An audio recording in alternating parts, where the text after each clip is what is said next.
face it. The threat of hydrogen bomb warfare is the greatest danger our nation has ever known. Enemy jet bombers carrying nuclear weapons can sweep over a variety of routes and drop bombs on any important target in the United States.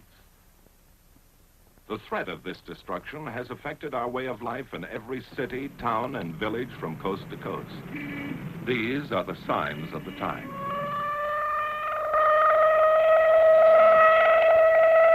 Only in practice now, a rehearsal, a training exercise.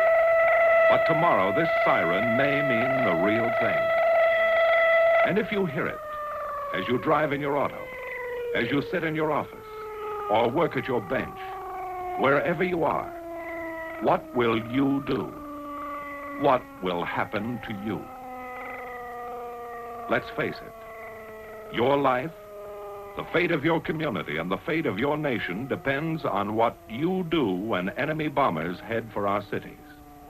And that is why civil defense was organized, to teach you how to survive in the thermonuclear age by taking shelter or by evacuating your area as directed. Civil defense will teach you how to take care of yourself, your family, and neighbors, how to get official instructions and act according to plan. In time of atomic attack, the usual professional services, police, fire, welfare, hospital, and ambulance, could be bombed out, too busy, or unable to get to you and your family. Civil defense control points would function as the nerve centers for dispatch of organized assistance to disaster areas from outside the target districts. Every preparation is being made to deal with emergency conditions which would be created by enemy attack. To provide for communication with the public during an actual attack, our broadcasting industry and the federal government developed CONELRAD.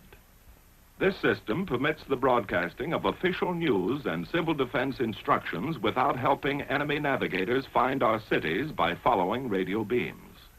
The CONELRAD frequencies are 640 and 1240 on your standard radio dial. A hazard unique to nuclear warfare is radioactive fallout. Unseen, unheard, and odorless, this substance can only be detected with sensitive instruments. Special training is necessary for radiological safety experts. Their duties will be to check radiation levels in both damaged areas and probable fallout areas.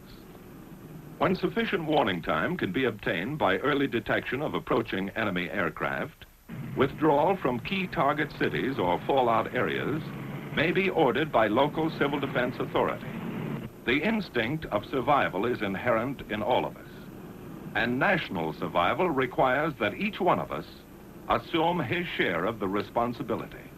There is work to be done, and each must cooperate. Opportunities for training with the Red Cross and other groups are everywhere. The combined efforts of many trained individuals are needed to make civil defense a forceful reality. This training is invaluable in preparation for enemy attack or the savage fury of nature. Experience in past disasters has proved the value of advanced training and the need for more stockpiling of emergency food supplies, medicines, and other critical items to care for the injured and homeless. However, it was the awesome power of atomic energy as demonstrated in wartime use that brought to sharp focus the new problems concerning human survival and the urgent need for a civil defense program based on facts about the atomic bomb. Opportunities to gain this information came with the study of structures in controlled atomic tests conducted at Eniwetok Atoll in the Central Pacific. The main objective of testing is weapons development to strengthen national security, but also included are scientific experiments for the Atomic Energy Commission, military projects for the Air Force, Army, and Navy, and defense tests for the Federal Civil Defense Administration, primarily concerned with the effects of nuclear weapons on cities, industries, and people. The tremendous effects of heat and blast on modern structures raise important questions concerning their durability and safety. Likewise, the amount of damage done to our industrial potential will have a serious effect upon our ability to recover from an atomic attack. Transportation facilities are vital to a modern city. The nation's lifeblood could be cut if its traffic arteries were severed. These questions are of great interest not only to citizens in metropolitan centers, but also to those in rural areas who may be in a danger zone because of radioactive fallout from today's larger weapons. We could get many of the answers to these questions by constructing a complete city at our Nevada proving ground and then exploding a nuclear bomb over it.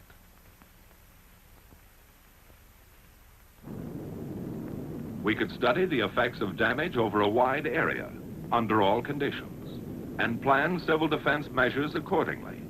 But such a gigantic undertaking is not feasible.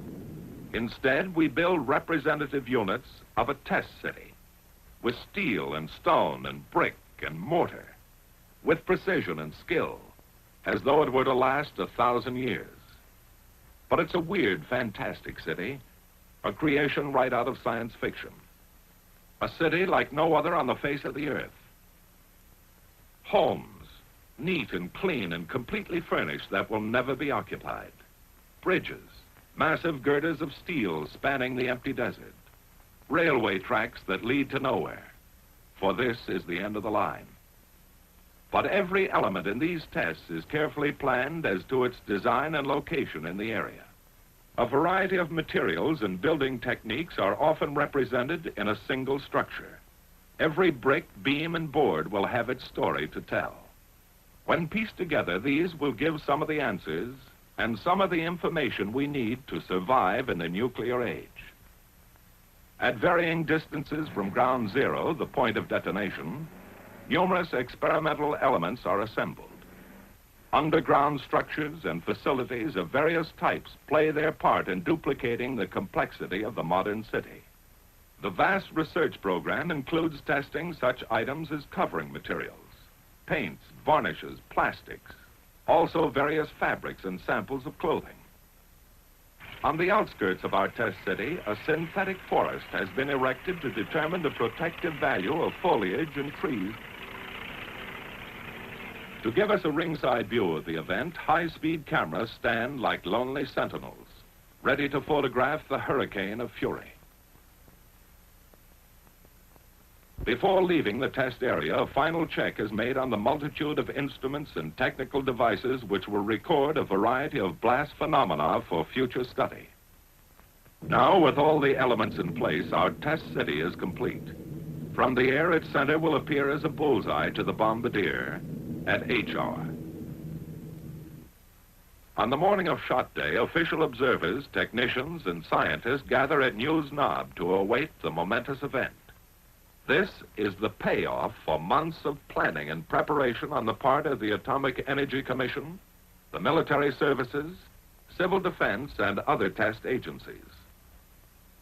As part of an experiment to observe the phenomenon of atomic detonation at close hand, military personnel and defense officials dig in within a few miles of ground zero. After a final briefing from the officer in charge just before H hour, the men disappear into their foxholes.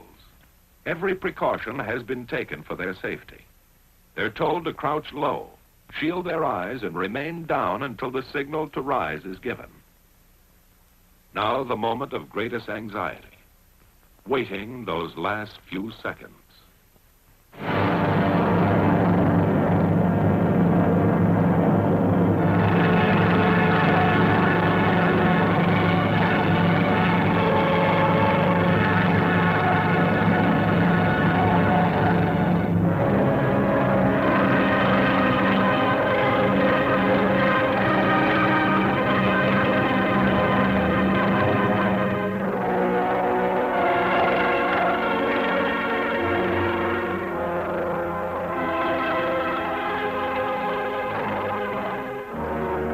Seconds later, the blast wave reaches the trenches.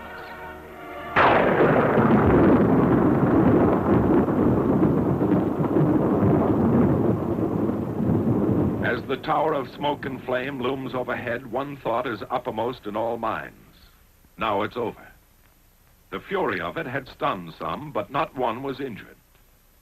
High above, the smoke ring puffed by atomic breath rises skyward, watched by the men who had faced it. A scouting party takes the first look at the scattered wreckage of the test city. The imprint left by the hurricane of fire and blast remains here for us to read and analyze. From studies of ruins and damage such as this, we get the hard-to-come-by knowledge that helps us form rules for survival in modern warfare. While only atomic bombs are tested in Nevada, the results can be scaled for the larger, far more powerful thermonuclear weapons. A hydrogen bomb will destroy a greater area than the atomic bomb and will release more dangerous radioactive materials.